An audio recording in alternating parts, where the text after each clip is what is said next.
caught in the crossfire.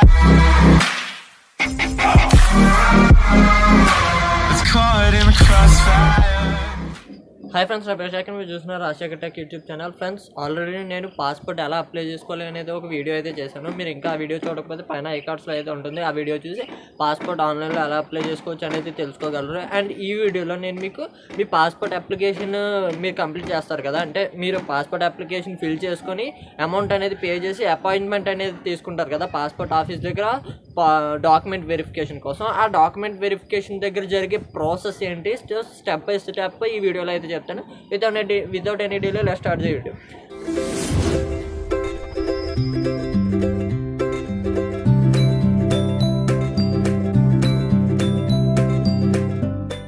Friends, మీరు passport ఆఫీస్కి on టైంకి మీరు ఎప్పుడైతే అపాయింట్మెంట్ బుక్ చేసుకున్నారో మీరు ఆన్ టైంకి వెళ్ళిపోయిన తర్వాత జస్ట్ మీరు ఏం చేయాలంటే ఫస్ట్ మీరు ఎంట్రన్స్ దగ్గర ఒక చెకింగ్ అయితే ఉంటుంది అనమాట. సో కొంతమంది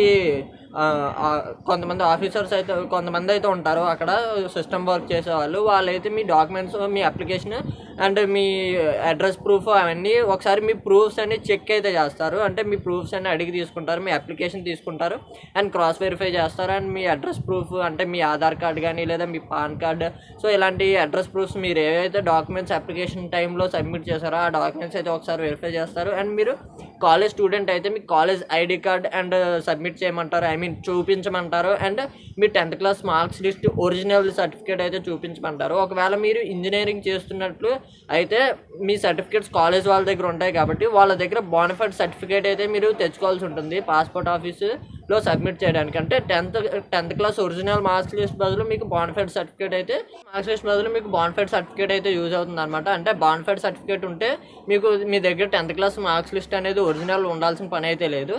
అండ్ అక్కడే దాని తర్వాత మీకు ఒక టోకెన్ నెంబర్ అయితే ఇస్తారు. అండ్ టోకెన్ నెంబర్ ఇచ్చిన తర్వాత మిమ్మల్ని లోపలికి అయితే వెళ్ళమంటారు. సో అక్కడ మీకు 3 బ్లాక్స్ అయితే ఉంటాయి, A block, B block and C block.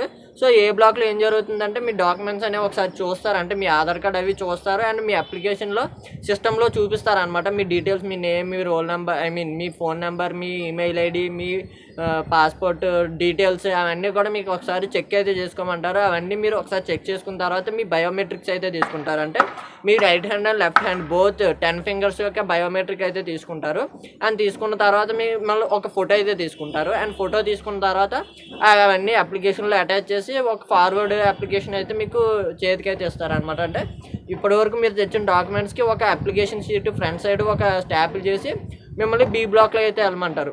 So B బ్లాక్కి వెళ్ళే ముందే ఇక్కడే మీకు 50 రూపీస్ ఎస్ఎంఎస్ ఛార్జెస్ తీసుకుంటారు. అండ్ 400 రూపీస్ పాస్పోర్ట్కి ఒక సెపరేట్ కేస్ అయితే ఉంటుంది, అది ఆప్షనల్ అనమాట. అది తీసుకుంటే తీసుకోవచ్చు, లేదంటే లేదు. అది కూడా ఇక్కడే మీకు పేమెంట్ అయితే చేస్తారనమాట. మీకు పోస్ట్లో అయితే వస్తుంది, పాస్పోర్ట్తో పాటు పాస్పోర్ట్ కేసు కూడా మీకు పోస్ట్లో అయితే వస్తుంది.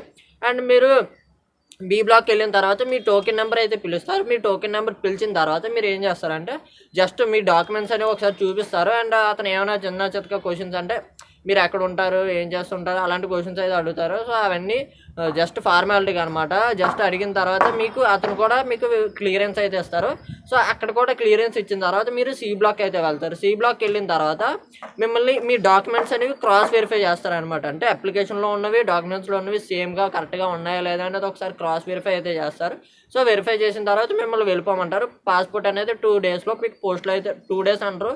సో మీకు పోస్ట్లో అయితే వస్తుందని చెప్తారనమాట. సో మీకు వెళ్ళిపోయిన తర్వాత ఒక 1 or 2 డేస్ తర్వాత మీకు పోలీస్ వెరిఫికేషన్ అయితే ఉంటుంది. అంటే మీ ఇంటికి పోలీస్ అయితే వస్తారు. పోలీస్ వచ్చి మీ డాక్యుమెంట్స్ అనేవి ఒకసారి చూసి ఒక లెటర్ అయితే ఉంటుంది, సర్టిఫికేట్ లాంటిది అనమాట. అంటే పోలీస్ స్టేషన్కి క్లియరెన్స్ సర్టిఫికేట్ లాగా ఒక లెటర్ అయితే ఉంటుంది. ఆ లెటర్ అతను ఫిల్ చేసుకొని అతను ఎంతో కొంత అమౌంట్ అయితే అడుగుతాడు. సో అంత అమౌంట్ ఇచ్చేయకండి. సో ఎంతో మీ దగ్గర ఉన్న అమౌంట్ అయితే అడ్జస్ట్ చేసుకొని ఇదే ఉందని చెప్పేసి అంత అయితే ఇవ్వండి. సో ఇదంతా కూడా ట్రాష్ అని చెప్తాను, డబ్బులు తీసుకోవడం అదంతా. సో అతను డబ్బులు అయితే తీసుకుంటాడు, జస్ట్ ఫార్మాలిటీ కోసం అంటారు కానీ డబ్బులు అయితే తీసుకుంటాడు. అండ్ క్లియరెన్స్ సర్టిఫికేట్ అంతా ఇచ్చిన తర్వాత మీకు మెసేజ్ అయితే వస్తుంది. మీ పాస్పోర్ట్ మీ అడ్రస్ అనేది క్లియరెన్స్ అనేది పోలీస్ అతను ఇచ్చాడు. సో మీ పాస్పోర్ట్ అనేది ప్రింటింగ్ అవుతుంది. వన్స్ ప్రింటింగ్ కంప్లీట్ అయిపోయిన తర్వాత మీ పాస్పోర్ట్ అనేది మీ ఇంటికి పోస్ట్ అయితే అవుతుందని చెప్పేసి మీకు మెసేజ్ అయితే వస్తుంది అనమాట. ఇది కంప్లీట్గా మీకు passport verification and document verification and police verification process అయితే.